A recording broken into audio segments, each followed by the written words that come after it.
INA Podcast.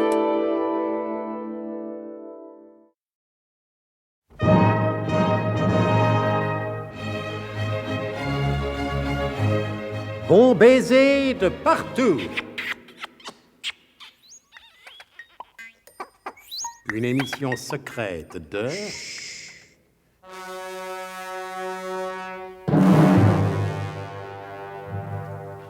Donc, ayant rencontré son grand-père en 1888, le professeur Slalom Jérémy Ménherlache a eu l'idée de l'emmener faire un tour du côté de 1972.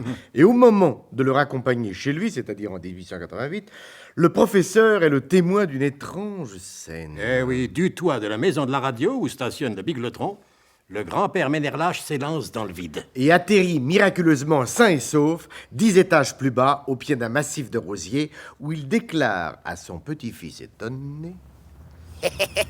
Tu vois, je l'avais bien dit. J'ai rien. Mais enfin, Pépé, pourquoi tu fais ça? Je suis un homme de science. Et toi aussi, d'ailleurs. Et alors?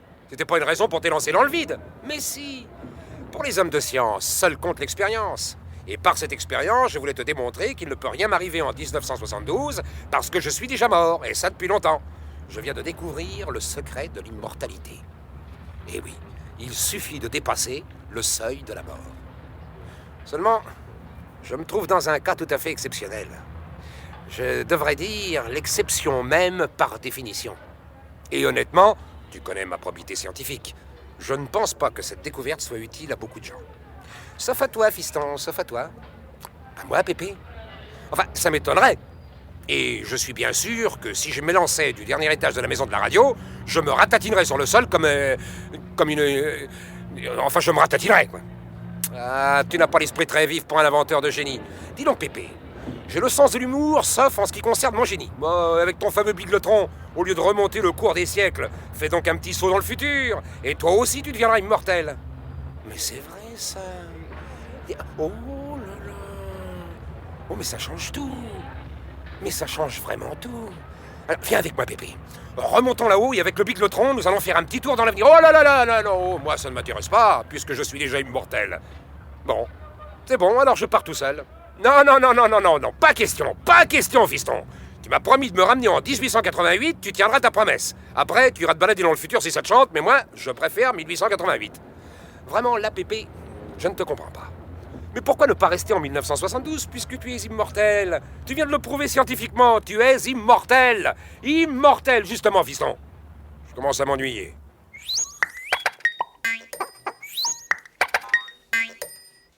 En attendant que le professeur prenne une décision touchant sa prochaine destination, ou le passé ou l'avenir, retournons en 1888 où les problèmes ne manquent pas au colonel Hubert de Gerlas, chef du SDUC. Eh bien, mes enfants, je ne sais pas comment ils étaient bâtis, ces fameux grands-ducs, mais j'aime vous dire qu'il faut de la santé pour faire la fameuse tournée. Oh oui alors, mon colonel, que c'est pire que la tournée du facteur qui va de Monalo à Pointe-à-Pitre. Et pourtant que ça fait une distance considérable, vu tous les verres de rhum qu'il est obligé de boire dans chaque maison où il s'arrête pour déposer du courrier.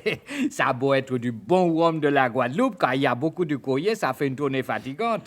Et comme le répète mon cousin Alléluia la Sauvette, qu'il est instituteur à Pointe-à-Pitre, Oui, je sais. la vie des facteurs, elle n'est pas si rose. Si rose. Si rose. Vous riez pas, mon colonel? Quelque chose dans mon visage donnerait-il cette impression? Non, mon fils, non. Et vous avez l'air soucieux. Il y a de quoi, non? En effet, malgré tous nos efforts, nous ne sommes pas parvenus à retrouver mesdemoiselles Trouscott et Emilienne Le Harpon, et sans elles, le professeur refuse de remettre le Bigletron en marche. Impossible donc pour nous de rejoindre notre siècle d'origine. Sans compter Burnemauve, Oui, mon colonel. qui chaque fois qu'on prononce son nom ne fait que répéter... Oui, mon colonel. Hé, Burnemauve, ça suffit comme ça maintenant. Oui, mon colonel. Écoutez, mon colonel, ce n'est pas sa faute, mon colonel et fils. Le rayon a démonté le temps, vous le savez, l'a fixé une fois pour toutes, à l'instant où il vous disait... Oui, mon colonel. Que faire? À souder, mon colonel. Tu frises. Excellente initiative, Tifris. Et bien digne du brillant sous-officier supérieur que vous êtes. Baillonnez-le, et comme ça, on ne l'entendra plus dire. Oui, mon colonel. Ah, eh ben, ça fait du bien quand ça s'arrête. Oui, mon colonel. Bravo, tout nulé, ça suffit, n'est-ce pas? Oui, mon colonel. Oh, excusez-moi, je n'avais pas tout de suite compris. Oui, mon colonel. Oh, je n'avais pas compris. On se souvient Et si l'on ne se souvient pas, je suis là pour le rappeler, c'est mon rôle. On se souvient que Zorbeck-le-Gras et Wilhelm Fermtag, sur les ordres de la comtesse Vanda, avaient, non sans quelques éclaboussures, coulé la péniche de la Plaxmol qui devait servir au professeur pour remettre le biglotron en marche. Biglotron qui marche fort bien sans. On s'en est aperçu. Ah, Fermtag, grâce à votre imbécilité congénitale, voilà que nous coulons avec la péniche.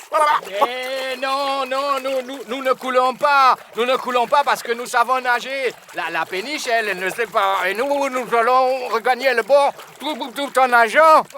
En nageant, c'est vrai, comme dirait Robert von Gerlas. C'est bien le moment de faire de l'esprit. Dans l'action, je me garde toujours le sens de l'humour. Genre... Et à quelques pas de là, non loin de la berge, le biglotron atterrissait en douceur. Voilà, Pépé. Je n'ai qu'une parole. Je t'ai ramené chez toi. Merci, fiston. Un de ces soirs. Tu sais où me trouver, hein, si par hasard tu repasses par ce siècle. Dis-moi, tu ne veux pas que je te raccompagne en fiacre? Non, je te remercie, non. J'éprouve une telle joie à retrouver ces quais sans voiture. C'est dans ton siècle que j'étais immortel, mais c'est ici que je suis au paradis. Adieu, fiston. Et dis, si tu vas dans le futur, vas-y prudemment. À bientôt, Pépé. Sacré Pépé, va. Et le grand-père Ménérlage s'enfuit le long des berges de la Seine. Mais de leur côté, les deux abominables, Zorbeck-le-Gras et Wilhelm Fermtag, avaient regagné la rive. Ah, c'est un coup à attraper une pneumonie. Mais non, Zorbeck, un bon bain n'a jamais fait de mal à personne, comme on disait rue Lauriston. Mais Dieu me donne. Oh, comme je le connais, c'est déjà fait. Dieu me donne ce clochard qui avance d'un pas lent, c'est le professeur Slalom Jérémy Ménardlage. Vous croyez, Zorbeck? Ne hurlez pas de la sorte. Je ne hurle pas, je dis vous croyez, Zorbeck. Tenez, dissimulons-le adroitement derrière cet arbre et laissons-le passer pour vérifier. Sans aucun doute, c'est lui. Quelle déchéance. Que lui est-il arrivé? Suivez-le discrètement, Fermtag. Ah, discrètement, avec mes chaussures pleines d'eau qui font chaque fois... écoutez là, hein? Ah. Oui, débrouillez-vous. Moi, je vais aller avertir la comtesse. Le professeur en arrivait là. C'est curieux tout de même, non? Il ne faut pas se fier aux apparences, Zorbeck. Le prestige du professeur est intact.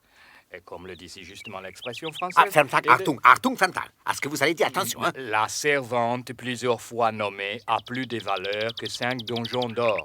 Ah, Renommée. Qu'est-ce que c'est? Plusieurs fois, non, une seule plus une autre. C'est-à-dire renommée. Oui, j'ai compris. Oui, bonne renommée. À plus de... nein, vaut mieux que 5 tours dorés. Bonne renommée vaut mieux que 5 tours dorés. Verstanden? J'ai surtout verstanden qu'avec vos imbécilités, le professeur a disparu, c'est malin. Imbécile, va. Oh, le professeur a plus d'un donjon dans son lac et d'un tour dans son... Voilà. Voilà, c'est bien fait. Depuis le temps que j'avais envie de vous le donner, ce coup de pied au corps, espèce de clown à mon oncle.